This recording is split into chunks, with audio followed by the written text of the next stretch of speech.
दोस्तों, कुलदीप सिंह के घरेलू उपचार चैनल पर आपका स्वागत है।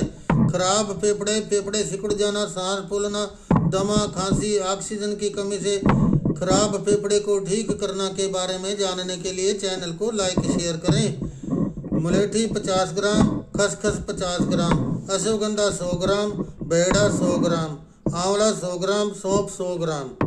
सभी सामग्री को मिलाकर पाउडर बनाकर किसी कांच के बर्तन में सुरक्षित रख दें। रोजाना सुबह शाम 200 मिलीलीटर गुनगुने दूध में 5 ग्राम पाउडर को घोल कर पिएं। लगातार 2 महीने पीने से फेफड़े की तमाम शिकायतें हमेशा के लिए समाप्त हो जाती हैं। वीडियो पसंद आने पर वीडियो को लाइक करें, शेयर करें, सब्सक्राइब करें, फॉलो करें, कमेंट्स भी करें। धन्यवाद।